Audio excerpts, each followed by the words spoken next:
स्वागत छ एकचोटि फेरि इकोनोमिक सब्जेक्टको एकाइ फर्स्ट इन्ट्रोडक्सनमा। इन्ट्रोडक्सन भनेको अर्थशास्त्रको परिचय हो।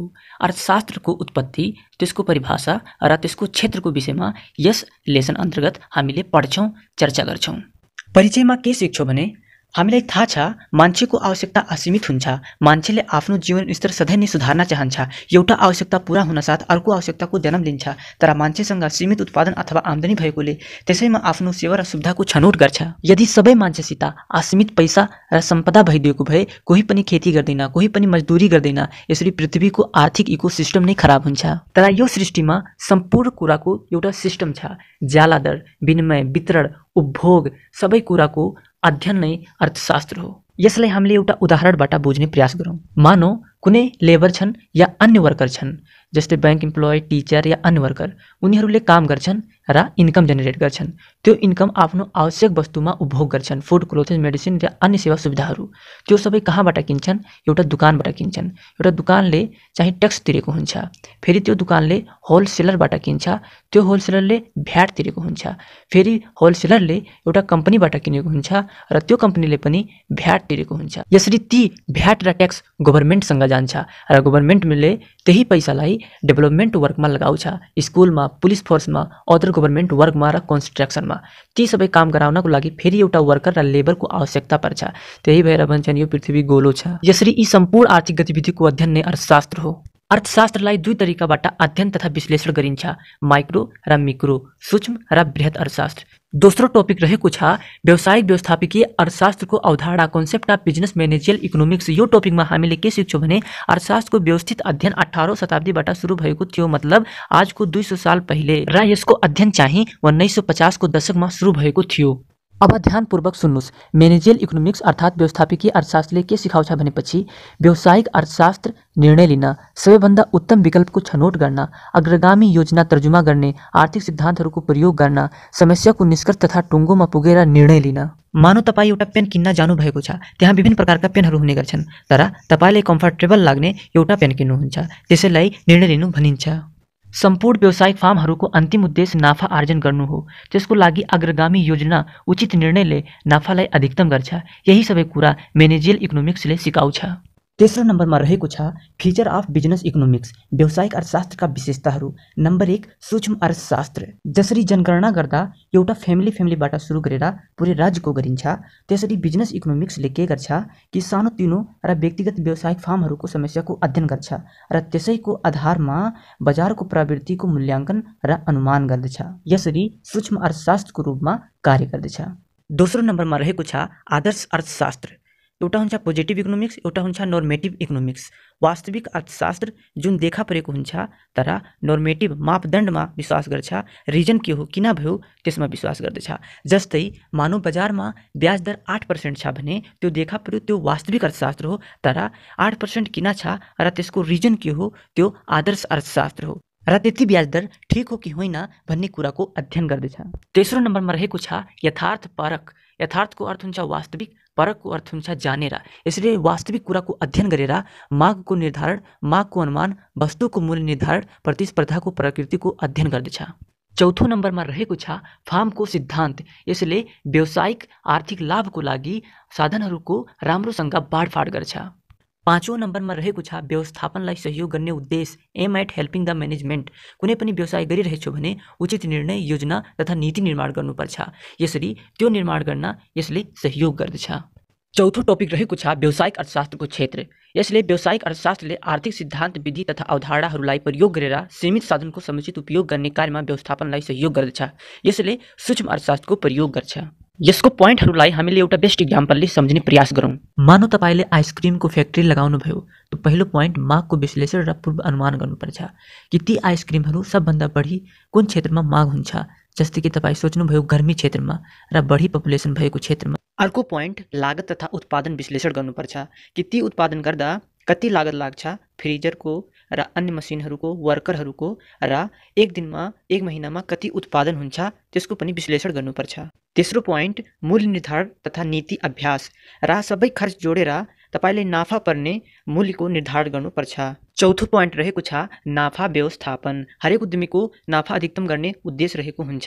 साधन एक नाश हुँदैन, त्यसको मूल्यहरू परिवर्तन भइरहेको हुन्छ र प्रतिस्पर्धा पनि धेरै हुन्छ। त्यस्तो अवस्थामा पनि नाफालाई म्यानेज गर्नु नाफा व्यवस्थापन गर्नु हो। पाँचौँ पोइन्ट रहेको छ पुँजी व्यवस्थापन। कुनै पनि व्यवसाय खडा गर्नको लागि पुँजीको अति आवश्यकता हुन्छ, भवनको, मसिनको, र ती सबैलाई व्यवस्थापन गर्नु पुँजी व्यवस्थापन हो। छैठौँ पोइन्ट रहेको छ मौजदात व्यवस्थापन।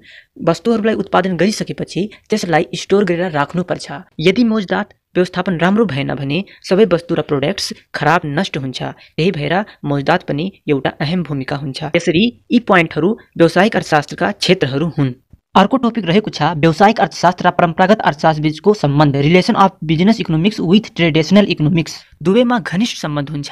कसरी हुन्छ आउ यसको पोइन्टहरूबाट बुझ्ने प्रयास गरौँ। बिक्री प्रवर्धनको क्षेत्रमा बिक्री हुनको लागि उपभोक्ताको आमदनी, जनसङ्ख्याको आकार, संरचना, विज्ञापन, मागको लोच, उपभोक्ताको अपेक्षा आदिमा निर्भर गर्दछ। यी कुराहरू व्यावसायिक अर्थशास्त्र र परम्परागत अर्थशास्त्र दुवैमा हुन्छ।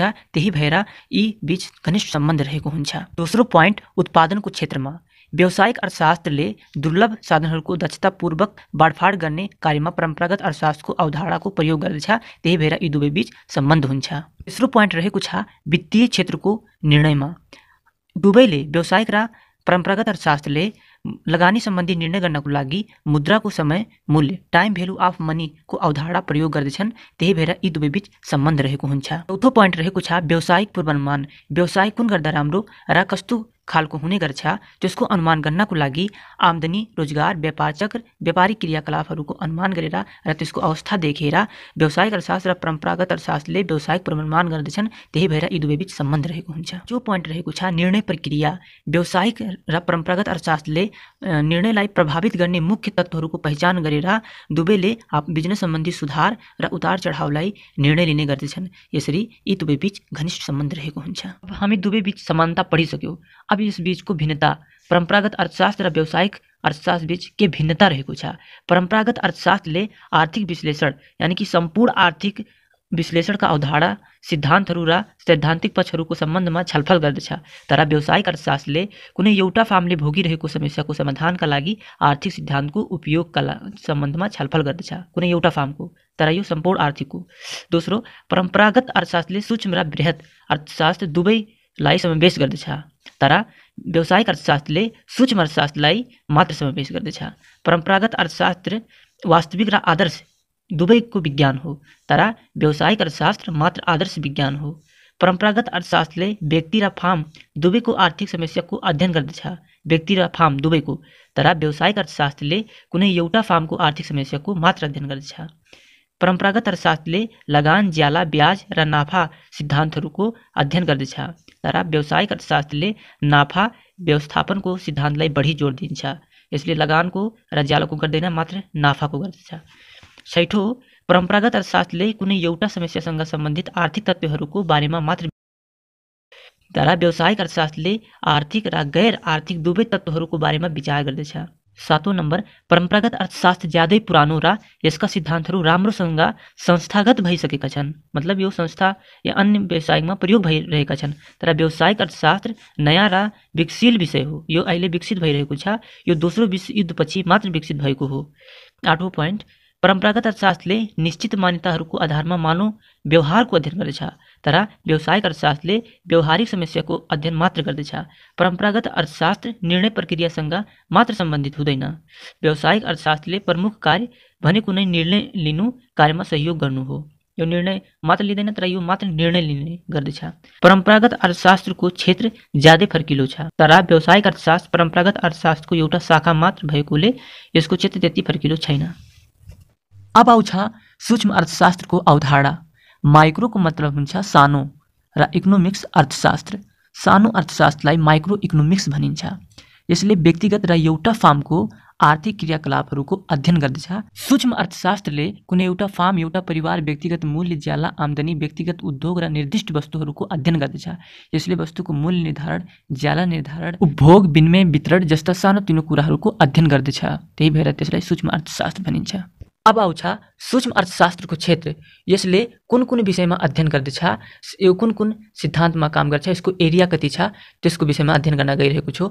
सूक्ष्म अर्थशास्त्रले पहिलो रहेको छ मागको सिद्धान्त। सूक्ष्म अर्थशास्त्रले कसरी एउटा उपभोक्ताले विभिन्न मूल्यमा विभिन्न वस्तुको खरिद गरी सीमित आयबाट अधिकतम सन्तुष्टि प्राप्त गर्न सक्छ भन्ने कुराको अध्ययन गर्दछ।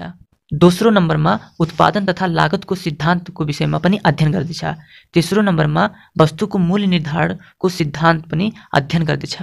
प्रतिस्पर्धालाई देखेर माग र आपूर्तिलाई देखेर मूल्य निर्धारण सिद्धान्तको अध्ययन गर्दछ। चौथो नम्बरमा साधनको मूल्य निर्धारणको सिद्धान्त, उत्पादन गर्नको लागि आवश्यक साधनहरूको पनि मूल्य निर्धारण सिद्धान्तमा पनि अध्ययन गर्दछ। पाँचौं नम्बर साधनको आदर्शतम बाँडफाँड, कुन ठाउँमा रिजन सहित कुन साधनको उपयोग हुन्छ भन्ने आदर्श रूपले यसले बाँडफाँड गर्ने अध्ययन गर्दछ। छैठौं पोइन्ट आर्थिक कल्याणको सिद्धान्त। अब आउँछ सूक्ष्म अर्थशास्त्रको प्रयोग वा महत्व। नम्बर 1 अर्थतन्त्रको कार्यविधि बारे जानकारी लिन। यसमा सूक्ष्म रूपमा गरिरहेको क्रेता विक्रेताको उत्पादनको लाई बाँडफाँड गरेर त्यसको आर्थिक क्रियाकलाप बारे जानकारी दिन्छ। यसरी अर्थतन्त्रमा पनि सहयोग मिल्छ। दोस्रो नम्बर साधनहरूको आदर्श बाँडफाँड गर्दछ। तेस्रो नम्बर आर्थिक नीति निर्माणका लागि औजारहरू प्रदान गर्दछ। यसले व्यापार नीति, मूल्य नीति, कर नीति जस्ता नीति निर्माण गर्नमा सहयोग गर्दछ।